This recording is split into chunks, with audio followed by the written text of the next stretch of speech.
Баршаңызға қайырлы күн. Бүгін сіздермен шиеден компот жабатын боламыз.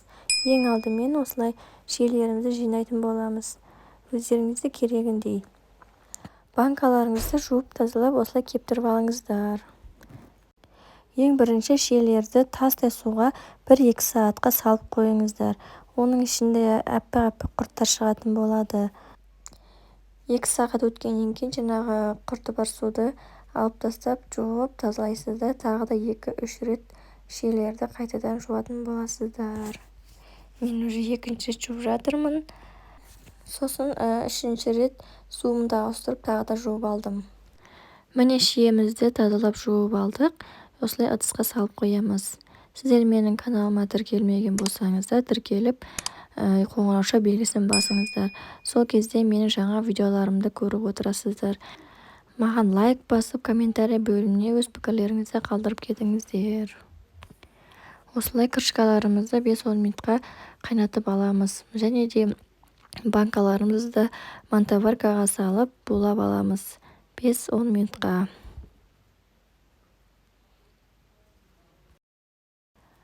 Және де осылай кастрөлдерімізге суымызды қайнатып алатын боламыз. Қайнатылған банкаларымыздың ішіне шие салатын боламыз. Егер сіздердің компоттарыңыз қызыл қанық болсын десеңіздер, шиені банканың ортасына дейін салыңыздар. Сол кезде светі қанық әдемі болады. Мен осылай міне ортасына дейін саламын. Мен шиенің компотын 2 түрлі қылып жабамын. Біреусіне мята қосамын, біреусіне мята қоспаймын. Міне мен 3 литрлік банкаларыма мята қосып жасап жатырмын. Егер де мята қосқыларыңыз келсе, 2 дана мята қосыңыздар. Енді жаңа қайнатылған суымызды осы банкаларымыздың барлығына құйып шығамыз.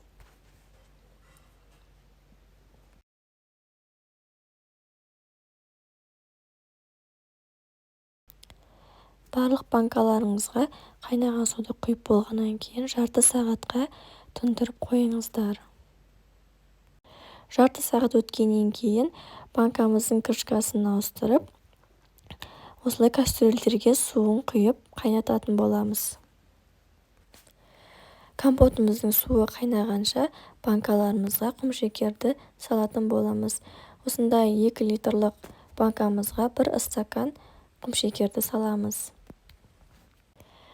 Ал 3 литрлік банкамызға 1,5 стакан құмшекерді салатын боламыз. Осылай барлық банкаларымызға құмшекерін салып дайындап аламыз. Жаңағы қайнатқан компотымызды барлық банкамызға толтырып құйып шығасыздар. Құйып болғаннан кейін осындай банка жабатын жапқышпен айналдыра отырып жауып аласыздар. Егер де өздеріңіздің күштеріңіз жетпесе, ер адамға жаптыртып алыңыздар, өйткені оның қақпағы берік жабылуы қажет. Қақпағын жауып болғаннан кейін осылай төңкеріп қоясыздар. Төңкеріп болғаннан кейін осындай қараңғы бөлмеде компоттарыңызды жылы жапқышпен жауып 1-2 күнге қойып қоясыздар. 2 күн өткеннен кейін жаңағы банкаларыңызды сақтайтын бөлмелеріңізге апарып қойсаңыздар болады. Міне шиеден жасаған компотымыз дайын болды. Егер де осы видео ұнаған болса, маған тіркеліп, лайк басып, комментарий бөліміне өз пікірлеріңізді жазып кетіңіздер.